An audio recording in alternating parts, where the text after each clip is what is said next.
সবাইকে জয় যিশু। আমাদের মহান প্রেমময় পিতা প্রভু যীশু খ্রিস্টের নামে আমি সবাইকে স্বাগত জানাই। আসুন আমরা ঈশ্বরকে ধন্যবাদ করি এবং তার বাক্য পাঠে আসি। আমরা আজকে বাক্য পাঠ করব গীত সংহিতা তার 121 সংখ্যার গীত। আমি পর্বতগণের দিকে চক্ষু তুলিব, কোথা হইতে আমার সাহায্য আসিবে। সদাপ্রভু হইতে আমার সাহায্য আইসে। তিনি আকাশ ও পৃথিবীর নির্মাণকর্তা। তিনি তোমার চরণ বিচলিত হইতে দিবেন না, তোমার রক্ষক ঢুলিয়া পড়িবেন না। দেখো, যিনি ইসরায়েলের রক্ষক, তিনি ঢুলিয়া পড়েন না, নিদ্রা যান না। সদাপ্রভুই তোমার রক্ষক, সদাপ্রভুই তোমার ছায়া। তিনি তোমার দক্ষিণ পার্শ্বে। দিবসে সূর্য তোমাকে আঘাত করিবে না, রাত্রিতে চন্দ্রও করিবে না। সদাপ্রভু তোমাকে সমস্ত অমঙ্গল হইতে রক্ষা করিবেন। তিনি তোমার প্রাণ রক্ষা করিবেন। সদাপ্রভু তোমার বাইরে যাওয়া ও ভিতরে আসা রক্ষা করিবেন, এখন অবধি চিরকাল পর্যন্ত।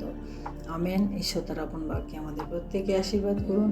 আমরা এখানে কি দেখলাম যে সদাপ্রভু ঈশ্বর আমাদের জন্য কিছু আজ্ঞা কিছু প্রতিজ্ঞা, এখানে প্রতিজ্ঞাই বলবো যে তিনি আমাদের জীবনে চলার পথে আমরা কিভাবে ঈশ্বরের সাথে চলবো সেই বিষয়ে তিনি কিছু প্রতিজ্ঞা করেছেন, কিছু দিয়েছেন, যেটা আমরা যদি সেগুলো মান্য করি তাহলে আমাদের চলার পথটি আরও সুন্দর হবে।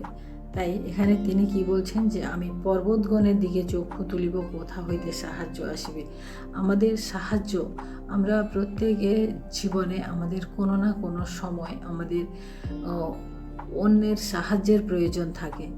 আমরা জীবনে চলার পথে নানান রকম সংকট, নানান রকম পরিস্থিতির মধ্য দিয়ে আমাদেরকে যেতে হয়। সেই সময় আমাদের সাহায্যের প্রয়োজন হয়। আর সেই সাহায্য আমরা কোথা থেকে পাই? আমরা এখানে ঈশ্বরের বাক্য বলে যে আমরা পর্বতগণের দিকে চক্ষু তুলি, কারণ ঈশ্বর আমাদেরকে সেই সাহায্য করবেন। আমরা যদি মানুষের কাছে সাহায্য নিই বা মানুষের কাছে সাহায্যের হাত বাড়াই, সে একসময় আমাদেরকে নিরাশ করতে পারে, হতাশ করতে পারে, কিন্তু ঈশ্বর কখনোই আমাদেরকে নিরাশা বা হতাশা করবেন না। সেই জন্য আমাদের সবসময় সাহায্য উপর হইতে আসে, ঈশ্বর হইতে আসে। সেই চিন্তাভাবনা আমাদেরকে করতে হবে এবং সেইভাবে আমাদেরকে চলতে হবে। সদাপ্রভু হইতে আমার সাহায্য আসে। তিনি আকাশমণ্ডল ও পৃথিবী নির্মাণকর্তা, অর্থাৎ এই সমস্ত ভূমণ্ডলের সমস্ত কিছু নির্মাণকর্তা যে ঈশ্বর, তার কাছে সমস্ত কিছুই রয়েছে। তার জন্য আমাদের সাহায্যের দরকার হলে আমরা যেন ঈশ্বরের কাছে আমাদের যাচনা সকল আমরা করি। তিনি তোমার চরণ বিচলিত হইতে দিবেন না, তোমার রক্ষক ঢুলিয়া পড়িবেন না। অর্থাৎ আমাদের চরণকে, অর্থাৎ আমাদের চলার পথকে কখনোই তিনি বলছেন যে কি বিচলিত হতে দেবেন না। আমরা কখনোই পড়ে যাব না, কারণ তিনি আমাদিগকে পরিচালনা করেন, তিনি আমাদিগকে পরিচালনা করবেন যদি আমরা ঈশ্বরের সাথে আমাদেরকে নিজেদেরকে আমরা স্থির রাখতে পারি। কারণ তিনি কখনো ঢুলিয়া পড়েন না। আমরা যত বিপদে, যত কষ্টের মধ্যে থাকি না কেন, আমরা অনেক সময় আমাদের দুঃখের রাত মানুষ বলে যে শেষ হয় না, কিন্তু শেষ হয়। ঈশ্বর আমাদের সহবর্তী থাকেন, তিনি কখনো নিদ্রা যান না। তার জন্য তিনি আমাদের সহবর্তী থাকেন। দেখো, যিনি ইসরায়েলের রক্ষক, তিনি ঢুলিয়া পড়েন না, নিদ্রা যান না। কারণ যিনি আমাদেরকে সৃষ্টি করেছেন সেই ঈশ্বর কখনো ঢুলিয়ে পড়েন না, কখনো নিদ্রা যান না। সদাপ্রভুই তোমার রক্ষক, তোমার সদাপ্রভুই তোমার ছায়া, তিনি তোমার দক্ষিণ পার্শ্বে।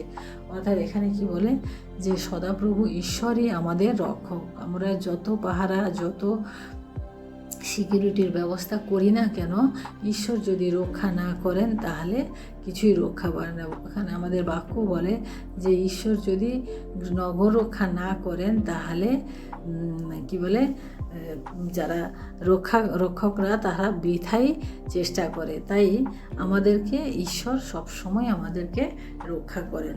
তাই আমরা ঈশ্বরের উপরে আমাদের ভরসাকে, আমাদের আস্থাকে যেন আমরা ঈশ্বরের উপরে রাখি। দিবসে সূর্য তোমাকে আঘাত করিবে না, রাত্রিতে চন্দ্রও করিবে না। আমরা যখন সারাদিন ঘর থেকে বেরোই বা সারাদিনের আমাদের কাজকর্মের মধ্যে কত আঘাত, কত খারাপ কিছু আমাদের জীবনে আসতে পারে। আমরা যখন ঘর থেকে বেরিয়ে গাড়ির মধ্যে যাই, ট্রেনের মধ্যে, বাসের মধ্যে যাই, আমাদের জীবনে কত আঘাত আসতে পারে, কিন্তু ঈশ্বর কি বলছেন যে তিনি আমাদিগকে রক্ষা করবেন। তিনি কখনোই আমাদিগকে ছেড়ে দেন না, রাত্রিতে চন্দ্রও না। আমরা যখন অন্ধকারের মধ্যে যাই তখনও তিনি আমাদের সামনে জ্যোতি হয়ে থাকেন। সদাপ্রভু তোমাকে সমস্ত অমঙ্গল হইতে রক্ষা করিবেন, তিনি তোমার প্রাণ রক্ষা করিবেন। অর্থাৎ আমাদের জীবনে যত অমঙ্গল আসুক না কেন আমাদের কোনো ক্ষতি করতে পারবে না, কারণ ঈশ্বর আমাদের সহবর্তী রয়েছেন এবং আমাদের প্রাণও তিনি রক্ষা করবেন। কারণ যদি ঈশ্বর রক্ষা না করেন তাহলে কেউ রক্ষা করতে পারবেন না। আমরা যত ডাক্তার বৈদ্য যা কিছু দেখাই না কেন, যদি ঈশ্বর যদি রক্ষা না করেন তাহলে আমরা কখনোই রক্ষা পেতে পারি না। তাই প্রিয় ভাই বোনেরা, আমরা সম্পূর্ণরূপে আমাদের জীবনকে ঈশ্বরের হাতে সম্পূর্ণ সমর্পণ করি এবং তার কাছে আমাদের নিজেদের জীবনকে, নিজেদের সমস্যাকে আমরা রাখি। কারণ ঈশ্বর যদি রক্ষা না করেন, আমরা যত টাকা পয়সা যাই কিছু আমরা ব্যয় করি না কেন, কখনোই তা আমরা রক্ষা করতে পারবো না। যদি ঈশ্বর যদি আমরা তা রক্ষা করতে পারতাম তাহলে যারা বড় লোক, যারা অনেক ধনবান ব্যক্তি, তারা কখনোই মারা যেত না। তাই প্রিয় ভাই বোনেরা, আমাদের ঈশ্বরের প্রতি আমাদের দৃঢ় বিশ্বাস এবং আমাদের যে একাগ্র চিত্ত সেটা থাকা খুবই প্রয়োজন। কারণ ঈশ্বরের বাক্যকে আমাদের জীবনে কার্যকর করার জন্য সেই বাক্যকে আমাদেরকে মনে রাখতে হবে এবং সেই বাক্যের মতো করে আমাদেরকে চলতে হবে। সদাপ্রভু তোমার বাইরে যাওয়া ও তোমার ভিতরে আসা রক্ষা করিবেন এখন অবধি, চিরকাল পর্যন্ত। তিনি একদিন দুদিন নয়, তিনি চিরকাল আমাদেরকে রক্ষা করবেন, এই প্রতিজ্ঞা তিনি করেছেন।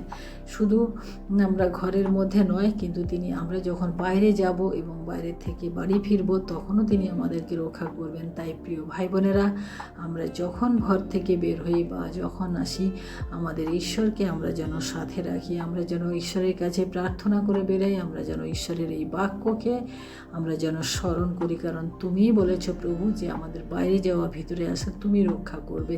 তার জন্য আমরা ঈশ্বরের উপর ভরসা করে আমরা এগিয়ে চলতে পারি।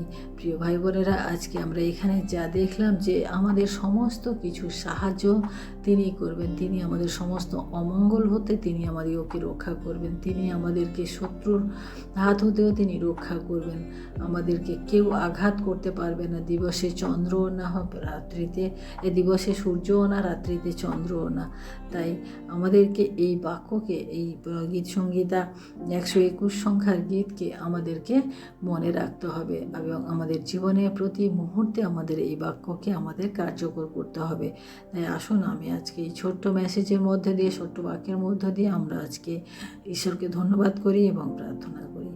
Hallelujah, hallelujah, hallelujah. ধন্যবাদ করি প্রভু গো, তুমি আমাদের জন্য এত সুন্দর প্রতিজ্ঞার বাক্য তুমি দিয়েছ প্রভু। এই বাক্য যেন আমরা মেনে চলি প্রভু এবং এই বাক্যের দ্বারা যেন আমরা চলতে পারি। তুমি সাহায্য করো প্রভু। তুমি বলেছ প্রভু, তুমি আমাদের বাইরে যাওয়া ভিতরে আসা তুমি রক্ষা করবে এখন থেকে চিরকাল পর্যন্ত। কারণ তুমি সেই জীবন্ত ঈশ্বর, অনন্তকালীন ঈশ্বর, যে আমাদেরকে অনন্তকাল পর্যন্ত প্রভু তুমি আমাদের সাথে সাথে থাকো প্রভু। আমরা এই জগতে এসেছি প্রভু, তুমি আমাদেরকে এই জগতে রেখেছো, কিন্তু প্রভু এই জগৎ থেকে আমরা যখন চলে যাব সেই জগৎ, সেখানে প্রভু তোমার সে অনন্ত জীবন রয়েছে প্রভু। সেই অনন্ত জীবনে আমরা প্রবেশ করব।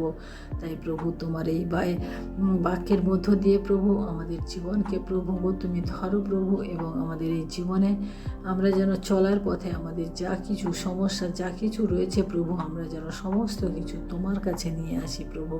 কারণ আমাদের সাহায্য করার মতো এই জগতে আর কেউ নেই প্রভু। কারণ একমাত্র তুমি ঈশ্বর এবং তুমি সেই প্রতিজ্ঞা করেছো, তুমি আমাদেরকে সাহায্য করবে। ধন্যবাদ করি প্রভু। আজকের এই দিনের ভার প্রভু তোমার হস্তে রাখি। সমস্ত মহিমা, গৌরব, প্রশংসা তোমাকে দিয়ে এই বিনতি প্রার্থনা চাই আমাদের মুক্তিদাতা ত্রাণকর্তা প্রভু যীশু খ্রিস্ট তোমারই নামে, আমেন। সবাইকে জয় যীশু। সবাই ভালো থাকবেন, সুস্থ থাকবেন। জয় যীশু।